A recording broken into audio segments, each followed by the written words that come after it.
السلام علیکم ورحمۃ اللہ وبرکاتہ۔ ناظرین، آپ نے مفتی طارق مسعود صاحب کے بہت سارے بیانات سنے ہوں گے۔ آج میں انشاءاللہ آپ کو مفتی طارق مسعود صاحب کے ایک ایسے بیان کے بارے میں بتاؤں گا جو شاید آپ نے اس سے پہلے کبھی نہ سنا ہو۔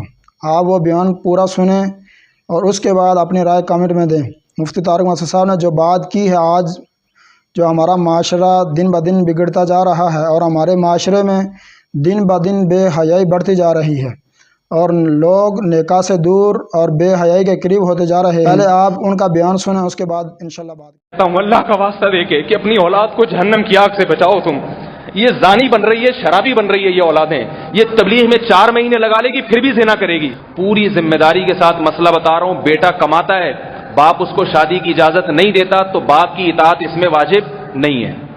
آپ پھر بھی شادی کریں گے تو شریعت آپ کو ثواب دے گی۔ میرے پاس دبئی سے فون آیا کسی کا کہ میں دبئی کے ماحول میں آپ کو پتا ہے اتنی بے حیائی ہے کہ وہاں گزارا ناممکن ہے ایک نوجوان کے لیے۔ وہ کہہ رہے میں یہیں کوئی لڑکی پسند آ گئی ہے، شادی کرنا چاہتا ہوں، ماں باپ نے ایک طوفان کھڑا کر دیا گھر میں، ابھی نہیں ہو سکتی، 4-5 سال کے بعد ہوگی، تو میری ماں بد دعائیں دے رہی ہے، دودھ نہیں بخشوں گی۔ باپ میں نے کہا بھائی کر لو شادی۔ آپ ماں الٹے ہاتھ سے بد دعائیں دے گی، نہیں لگے گی، یاد رکھو۔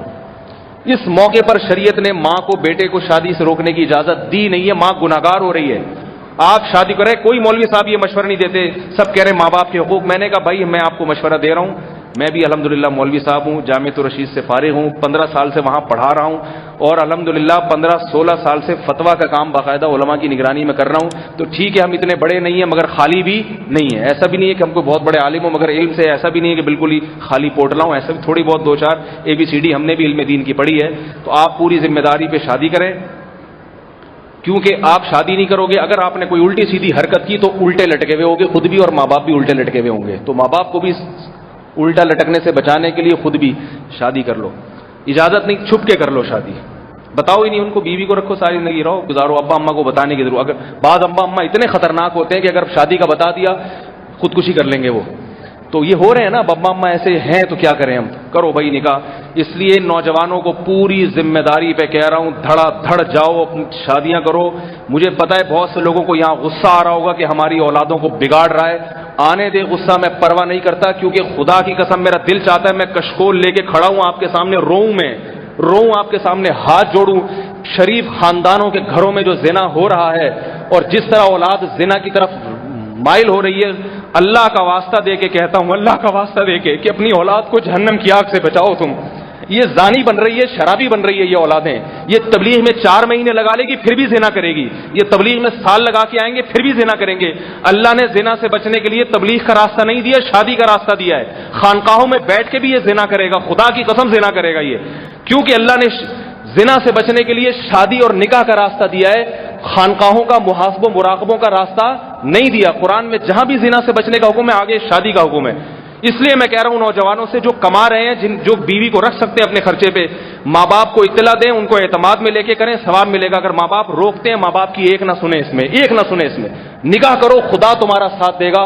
اور محمد صلی اللہ علیہ وسلم نے فرمایا 3 آدمیوں کی مدد اللہ نے اپنے ذمے لی ہے، ایک شادی کرنے والا جس کا مقصد یہ ہو کہ میں اپنے آپ کو گناہ سے بچاؤں گا، اس لیے شادی کر رہا ہے کسی لڑکی سے کہ بھئی اس کو وہ چاہ رہا ہے کہ میں گناہ نہ کروں۔ آپ نے فرمایا نبی نے اللہ اس کی مدد کرے گا، اللہ اس کو تھپکی دے گا تو صحیح کام کر رہا ہے۔ تو بھائی جس کی اللہ مدد کر رہا ہے اور اللہ جس کو تھپکیاں دے رہا ہے، میں اس کی حوصلہ افزائی کیوں نہ کروں؟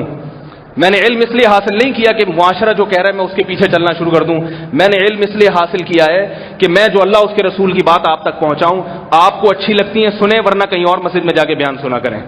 بات آ رہی ہے سمجھ میں؟ یہاں ضروری نہیں ہے آپ کے لیے بیان سننا، جو آپ کے مطلب کی باتیں آپ کے سامنے کیا کرے، آپ اس کی باتیں جا کے سنا کریں، وہ آپ کو اچھی لگیں گی۔ ہمارے پاس آنا ہے تو ہم وہ باتیں کریں گے جو ہماری سمجھ میں آ رہی ہیں۔ اس لیے یہ زنا کو روکو، اور زنا ایسا گناہ ایک دفعہ ہوتا ہے انسان سے، ایک دفعہ، پھر چھوٹتا نہیں ہے۔ 100 اگر معاشرے میں زنا کرنے والے نوجوان ہوں گے، ان میں ایک کو توبہ کی توفیق ملتی ہے، 99 اسی، کیونکہ یہ لت پڑتی ہے، لت۔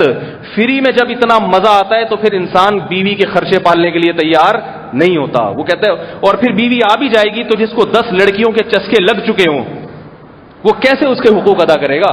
وہ کیسے ادا کرے گا؟ تو کہے گا روزانہ نیا مزہ تھا، یہ پرانی 10-15 سال سے ایک ہی پڑی ہوئی ہے میرے پاس. تو اس لیے معاشرہ تمہیں الٹی باتیں کرے گا تمہارے سامنے، لیکن میری بات سننے کے لیے آتے ہو، میں تمہیں وہ بات بتاؤں گا جو اللہ اس کے رسول کی بات ہے. آپ ہاں یہ ضرور ہے کہ اپنی ذمہ داری پر ہو، پھر ماں باپ کے خرچے پہ نہیں. اپنی ذمہ داری پہ کوئی بھی نکاح کر کے رہ سکتا ہے تو اس کو شریعت اجازت دیتی ہے کہ ماں باپ کو اعتماد ملے. ماں باپ نہیں مانتے، ان کی بد دعاؤں کی پرواہ نہ کرے. وہ بات آ رہی ہے سمجھ میں کہ نہیں آ رہی؟ اللہ تعالیٰ اس زنا سے، شراب سے اور یہ گندگیاں اور یہ انٹرنیٹ کی بےہودیوں سے ہمارے معاشرے کی حفاظت فرمائے تاکہ ہم پاکیزہ لوگ بنیں. اور پاکیزہ لوگوں کے لیے اللہ نے جنت رکھی ہے. سمجھ رہے ہو بات کو بھائی؟ پاکیزہ لوگوں کے لیے جنت اللہ نے رکھی ہے. اور اس بارے میں پیر و مرشد کی بات بھی نہ مانیں. آپ کے پیر صاحب منع کر رہے ہیں شادی کرنے سے، بولے بھائی میں نے آپ سے اصلاحی تعلق اللہ کے حکم پہ چلنے کے لیے قائم کیا ہے، اللہ کی مخالفت کے لیے قائم نہیں کیا. اللہ نے قرآن میں مجھے خود اجازت دی ہے، خود. جب اللہ نے دے دی تو پیر صاحب سے پوچھنے کی ضرورت نہیں ہے. پیر صاحب جو ہے نا وہ بد نظری کے محاسبے مراقبے ہو رہے ہیں بیٹھ کے خانقاہوں میں، پراٹھے بھی کھا رہا ہے اور پھر نظر کی حفاظت پہ شیخ کو خطوط لکھ کے جناب کالے کر دیے.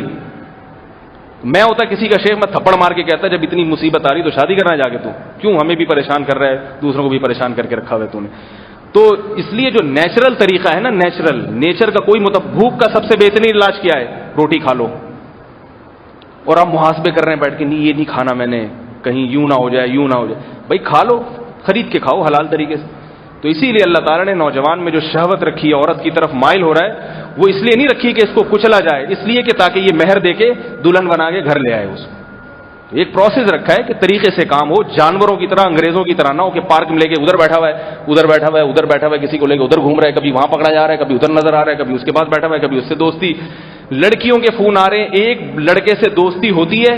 ایک خاتون کا فون آیا میرے پاس کہ میرا منگیتر جو یہ کہتا تھا میں صرف آپ کا ہوں کسی اور کا نہیں، پتا چلا میں ایک دن اس کے گھر گئی تو کسی اور لڑکی کے ساتھ بیٹھا ہوا تھا.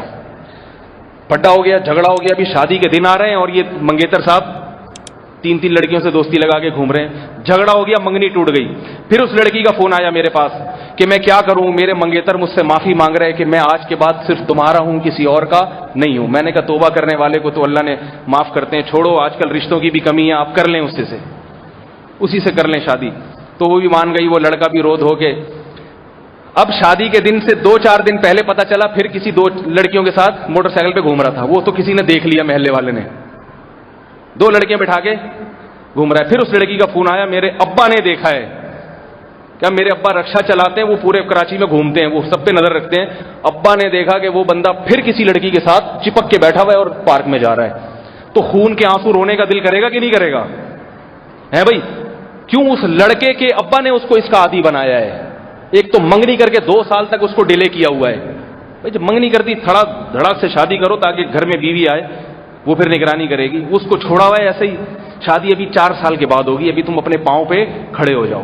نتیجہ پھر یہی ہے کہ 6 لڑکیوں سے دوستیاں لگا، پتہ ہی نہیں چل رہا اس کی ہے کون سی سالے کی، کم بخت کی اس کی یہ والی آفیشلی یہ والی ہے، باقی وہ والیاں ان آفیشلی اللیگلی بہت ساری ہیں. سب برباد ہو جائے گا. تمہاری اپنی بیٹیوں کی شادیوں کے لیے پریشان ہوگے پھروگے اگر اس کلچر کو تم نے ختم نہیں کیا. اس لیے بھائی اللہ کا واسطہ اپنی جان پہ رحم کرو. اور میں جذباتی ہوں مگر میں غلط بات نہیں کر رہا، ان معاملے میں جذباتی ہوں مگر یہ باتیں میری 100% درست ہیں. میری باتوں کو جذباتی کہہ کے اڑا نہیں دیا کرو کہ یہ مولوی صاحب بہت جذباتی ہو جاتے ہیں اس فیلڈ میں. اللہ تعالی ہمیں اس برائی اور گندگیوں سے بچنے کی توفیق نصیب فرمائے. سبحانک اللہم و بحمدک، نشہد ان لا الہ الا انت. ناظرین آپ کو یہ بیان کیسا لگا کمنٹ میں ضرور اپنی رائے کا اظہار کریں.